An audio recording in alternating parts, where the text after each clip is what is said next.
get started. Hey y'all. Yay. So we're gonna start with an opening question. So what does it mean for you to be Greek and love God? Anybody can start.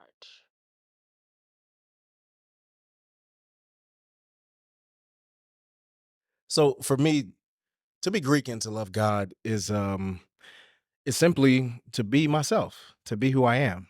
Um, I joined my fraternity, the Omega Psi Phi Fraternity Incorporated. Yeah. A lot of hate on this panel. Already. But no, I joined my fraternity because of the legacy that I have within my family. I'm a third generation Q. Um, my uncle was a Q. I crossed in 2006. My uncle crossed in 66. My grandfather crossed in 46. And so it's running through our blood. And we've been raised in church. My grandfather was a pastor. And so it has never been a conflict as some perceive. It is something that was already in me that I just joined this organization that aligned with my values. So being a Christian, or being a Psi Phi fraternity literally is a Christian organization at its inception. And so there was no conflict. It actually pushed me further and put me in different circles to have more conversations about faith. Over time, Omega and most of our organizations have become a lot more ecumenical. But yeah, there's no conflict. It means that I get to be myself and my full authentic self. I think for me, it's a particular way in which I get to expand my service. So I'm a member of Alpha Phi Alpha, and for us, our core principles are manly deeds, scholarship, and love for all mankind. That's rooted in service.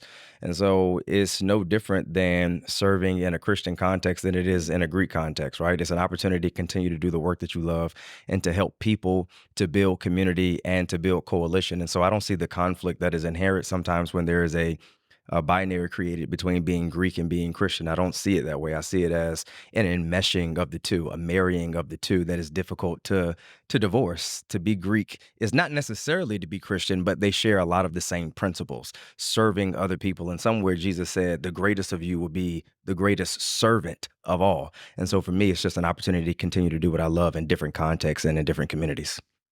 I definitely would agree with that perspective as well. I don't see them as two separate things. And kind of like Eugene said, it's a part of me. My participation in a Greek letter organization does not infringe on my love for God, and that my allegiance to Him and Him being Lord over my life. And I think that sometimes the rhetoric that exists today wants you to question that based off of the principles or the ordinances that exist when participating in Greek life. And so for me, I agree. I marry the two, and think of them as an extension of service as well.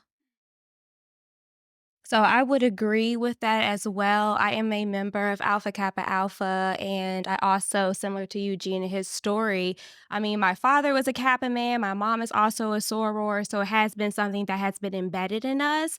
More so in the service aspect, have been and always have been a Christian household, and it's an extension of myself. It's an extension of me being a godly woman and being able to give back to the community, be able to show my light with others. And for me, it gives me a larger platform to share the goodness of God. And I believe us sitting here on this stage is showing that we are living proof that the two of those things can coexist. Well, I have thoroughly enjoyed what y'all said. For me, I like the inversion of that question. I think when you ask, what does it mean to be Greek and to love God? I think of it as, what does it mean to love God and be whatever comes behind the be? And I think loving God helps me be whatever else I choose to be behind that. There's a lot of Christians out there, they don't love God. And there's a lot of people who, um, are not Christians, but are better servants, as Kenny just said. So I think loving God and having, faith in God, a God who is fully committed to me and to all that I do and all that I say and all that I think helps me be able to function in service in various organizations. I'm a part of three: one, Alpha Phi Alpha Fraternity Incorporated; Phi Mu Alpha, Symphonian Fraternity of America Incorporated. So all of the other organizations and ministries and groups that I'm a part of, all of that is contingent upon what I already believe to be happening in my own relationship and walk with God. So I don't even think about being Greek. I'm just me. Absolutely. I think that I really enjoyed what you all said and just the fact that it's not about like separating who you are, right? Like I don't me being a member of Alpha Kappa Alpha, like I don't think about me being like a Greek versus me being a Christian. Like it's very much enmeshed. I am who I am. I didn't have any feelings of like, I always make a joke, like nobody said praise Ethel when I was like signing my name on the line. Like nobody's like bow down before Ethel in Yeah. ski week for the rest of your life. And this is who you serve.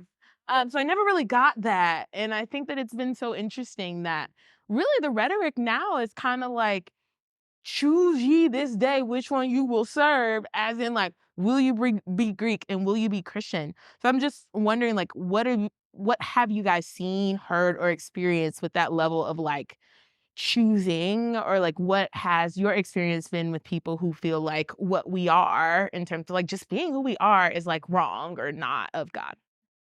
Obviously, we've heard and seen a lot of that, especially on social media. I think we all have folks within our different organizations who have denounced.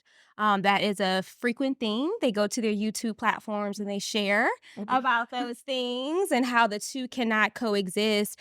Often people talk about serving two masters, and I have, as Sydney said, never said praise Ethel. It never was said for us to do. It kind of to me has always been a conflict. And it makes me wonder, have you internally looked at yourself before joining this organization about, do you have a strong enough relationship with God so that you have an identity outside of your organization?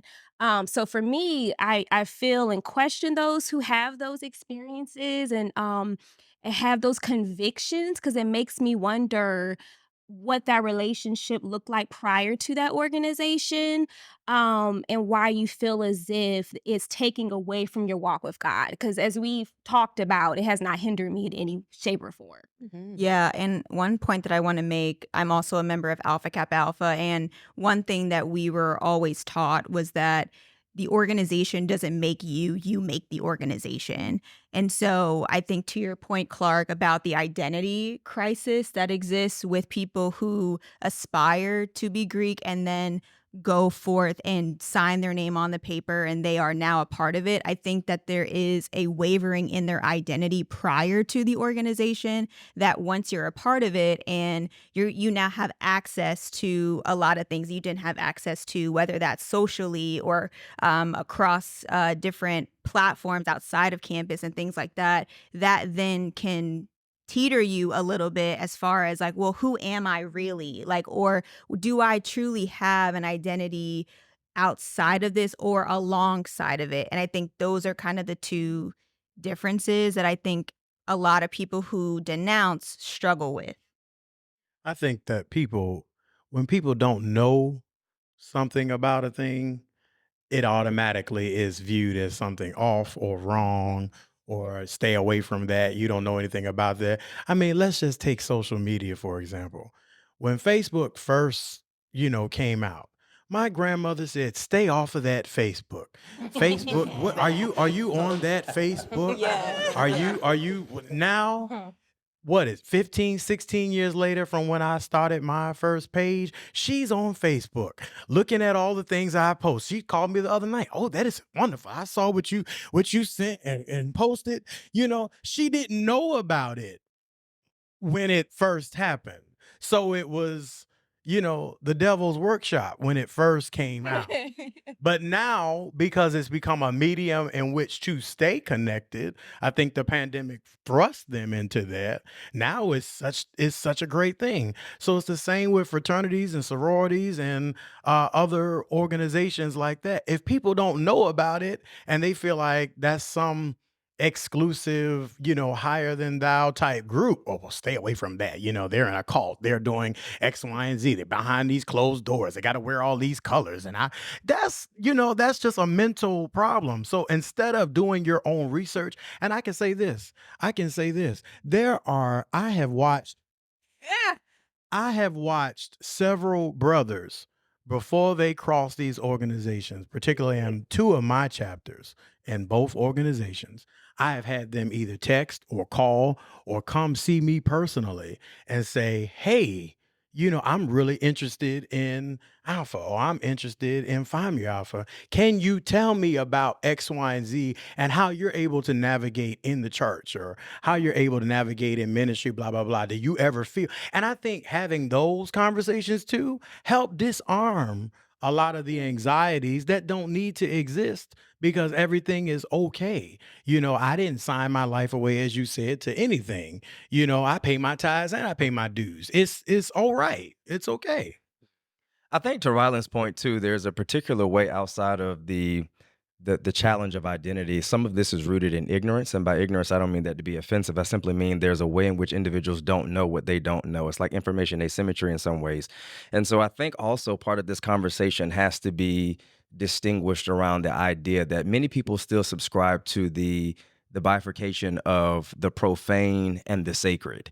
And I think when we begin to see that there is no difference between the two, right, what we consider to be secular and what we consider to be sacred, it is possible to be Greek and be Christian too. I think about The Color Purple, like the musical that just came out. When you see the episode, or when you see the scene rather, of Suge going from the juke joint to the church, and all of the band members and other people come with her from singing out on the juke joint to God is trying to tell you something, there's no difference between the two. There is a marriage, there is a union between what is considered to be profane and what is considered to be sacred. And I think that happens in Greekdom quite often. But again, individuals looking from the outside, to Ryland's point, may not be able to see that. And there's often a conflation or a misconception of the two. So outside of the notion of identity, I think it is just rooted in simple ignorance in that way. No, I was going to say, I think from the perspective you all are speaking as someone who is not Greek, right? Mm. But even taking it from the perspective of people who are, and then still, come to this like understanding that they didn't have prior to. Excuse me. I think it also comes to this idea of ignorance and not really knowing what you signed up for either. Like, I think that that's a part of it too, is that I think the uniqueness about our organizations and the greatness is that our organizations were designed with perpetuity in mind, right? So, with that being said, they are, across the water, they are across country, across state lines. So, we have, chapters and cultures that exist in the North that don't exist in the South, or maybe you cross somewhere overseas and the culture of that your organization looks different than the culture that exists here. And I bring that up because I think that provides a melting pot of people who are a part of the same organization, who have different origins of how they came in or how they were brought into the organization, that then ultimately impacts how they view their walk with Christ at a certain point. For me, I'm not a legacy. I came to the realization that Alpha Kappa Alpha was the organization for me through research, through conversation, through fully understanding the options that exist, and then still choosing the one I chose. And I think that provides for me a solid foundation on why I stand on what I stand on versus someone who maybe is also not a legacy, or even is, but cannot articulate fully why they joined. And I think that's really important to the conversation. If I can add to, I think that it's also important to note that a number of the founders of each of our respective Black Greek letter organizations were Christians themselves. And being at predominantly Black schools in a time when white supremacy was running rampant, it was not only an advancement of the Black agenda, but the Christian agenda as well, to educate. And so there's a way, again, which some of this is rooted in ignorance and maybe a lack of research on some individuals' ends, but I think that's important to know. I don't know who the founders of Q, of Omega Psi Phi were, but I do know that for Bishop Edgar Anderson. but I do know that for the founders of Alpha Phi Alpha, many of them identified as Christians or practiced and shared Christian principles in many regards. So I think that's important to add to the discourse too. Absolutely. To add to this, we think about what we see on social media and on YouTube, how people tend to denounce, or they feel as though the secrets of our institutions are something that is negative. That's something that's nefarious in nature. But at the end of the day, I think the onus absolutely has to be on the organizations to make sure that we are selecting people whom we can trust to carry the legacy of what has been built. And I'm not saying that you have to fully dedicate your life. We have songs, and I said this before. We have songs, and I think all of us sing the one song actually. All of my love, my peace and happiness, I'll Yeah. give to Across the Omega. board. I'll give to Alpha. I'll give to AKA. I'll give to Delta. I'll give to whatever. But in actuality, we sing that with an asterisk because if you are a Christian, you know that that's just a song, and it's just Yes. I'm not putting my all into Omega. I promise you. What comes first for me is God, family, and this is what we were taught online: is God, family, then Omega. And those people who do not get those things, we have to do a better job of selecting people and asking the questions: why do you really want to join this organization? And having a better level of discernment for the answers that we hear. If we keep hearing the same standard answers but not probing people differently, we're going to have more people that act ignorantly. The onus is also on our fraternities and our sororities to make sure that we set a better example, or that we have a better public image, because a lot of people join. What I noticed at my school at Hampton was that a lot of people join these organizations because they see it as some sort of superstar life, when that's not the case. We have to promote the service more than we Right. promote the fun, if that makes sense. It does. Absolutely. But that only lasts but so long. You know what I mean? Like, I mean, we all have been there, at a certain point when you're in undergrad, you see, the step show, you see all of these things that are a part of it that like may to a certain point, influence your decision in some way, shape, or form. But of course, the textbook of it all is what actually drives you to join. But I think after those 3 years, what now? Like, you have to have something to rely on. Like, you have to have something to stand on. And that's like, I'm a huge proponent of that with my line sisters, is to say, we didn't join this just to do this for 3 years, like, and to get all the fun, out of it when you were an undergrad. Like, there are still people to serve. There are still things to do outside of it. And I think that's the uniqueness about D9 organizations, across, more white organizations, is that you do join it just for school, and Right, you right, join it right. just to get, the recognition and the fun stuff. But what's unique about ours is that it is this idea that it is a lifelong commitment. And life circumstances change, you know what I mean? And I was talking to my husband about this, like the decision that you made as a 20-year-old by joining a Greek letter organization may not serve you when you're 30. And that might be why you may need to separate yourself, or you come to the realization that you didn't join it for the right reasons, or all of those things. So I leave room for maturity. I leave room for God to move in someone's life, to say what you were a part of at one point in your life is not necessarily what you should be a part of, years later for whatever reason. And so I do leave that door open for that maturity. And I think I want to add on to that by suggesting or saying that the Black experience overall is a lifetime experience. Not just being born Black, right? But that family reunion idea, that's a lifelong commitment. When we go to HBCUs, whether you join a Divine Nine organization or not, that HBCU experience is an organization and a lifelong experience by yourself. You were online with the people in your dorm and didn't even know it. It meant something to go to 12 to 2 at Hampton. If you walked through the student center, and you weren't on your game, everybody knew it. It was, you didn't, I was there during the big calf years, this little calf they have now that's out there on the water. I don't know what that is, but we were in Virginia Cleveland Hall, and if you came walking down that center aisle in that calf and your clothes weren't right, or you just weren't walking right, that was like being online. Like you were on set, in set, online. I'm saying that on live, but yeah, y'all can edit that out if you need to. I don't want to Hampton's get finest nobody in right here. trouble. But that's what that was. And I think, for individuals who feel as though they need to separate from the organization, separate individually, separate privately. When you get out there on YouTube and Facebook and Instagram and write these long dissertations of paragraphs, you're looking for attention. That's clickbait. You are absolutely trying to dismantle something. And since we're on the set of holy and acceptable, you got to learn how to be whole. Figure yourself out. Figure yourself out. Accept yourself. Figure you out. And I think that's what you were saying. You join these organizations for validation, and therein was what you said. We let you in. We sat there. Your application was right.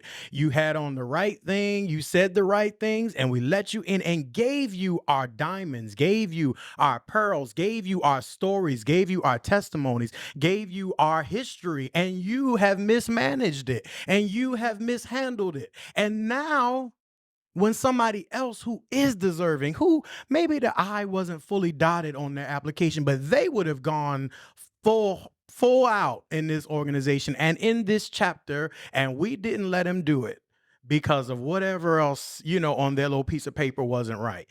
We let you slip through the cracks, and you came in here and London Bridge has fallen down. And that, I think we need to call that out. We need to say that.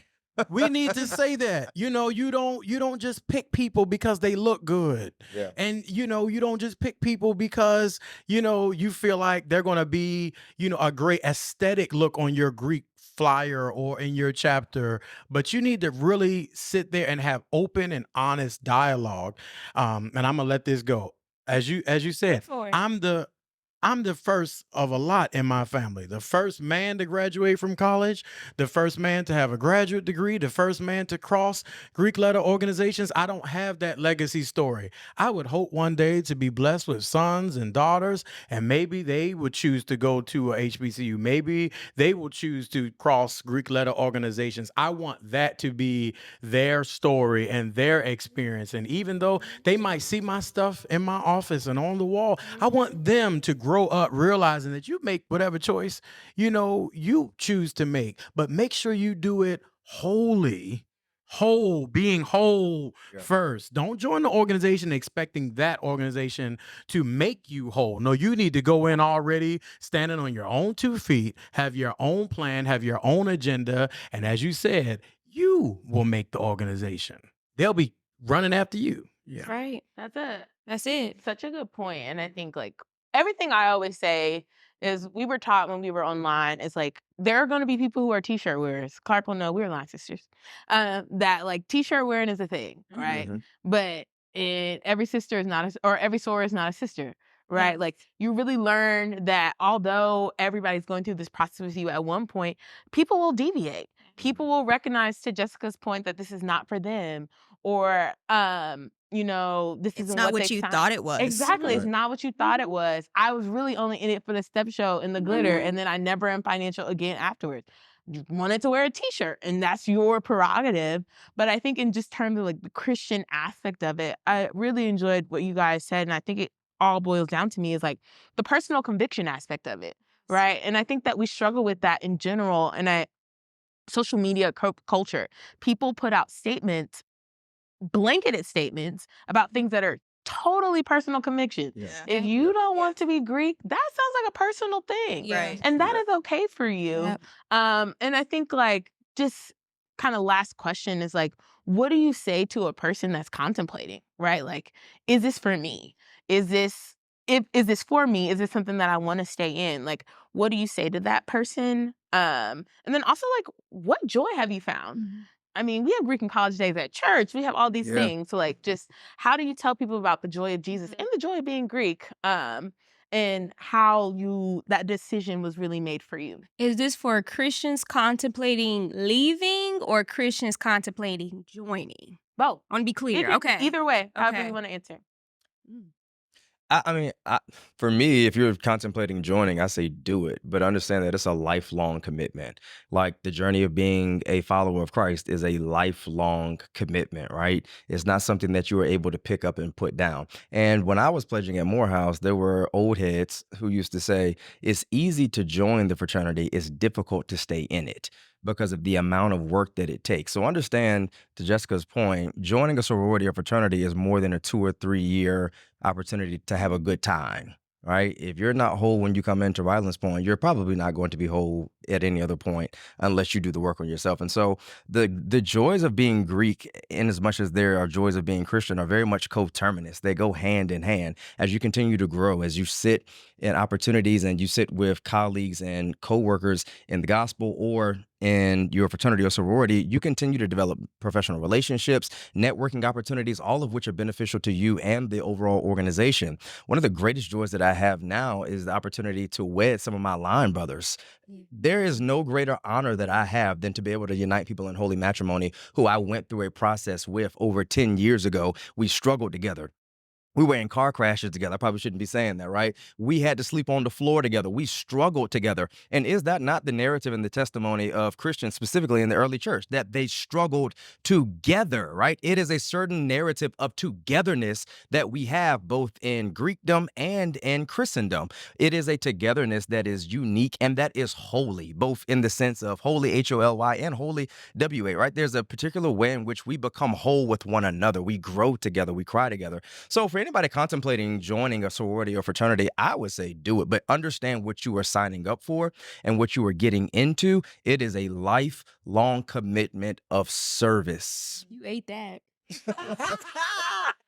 I don't even know what. If I was to add anything, because that was a really great answer, and this will be my answer to if you're contemplating what college to go to or what job to take, like I would say pray about it. Like I would say, even just in my own experience, I came into Spelman with a strong faith. And when I, first learned about what AKA was or what Greek life was, I immediately started praying about it. And I have literal journals from 2015, 2016 that has Alpha Kappa Alpha written in that journal because I'm like, Lord, if I think I want to do this, but if it's not of you, then I don't want it. And I think that that's something that we have to be mindful of, to allow the Lord to still be our compass in the things that we still want to desire and what we want for ourselves.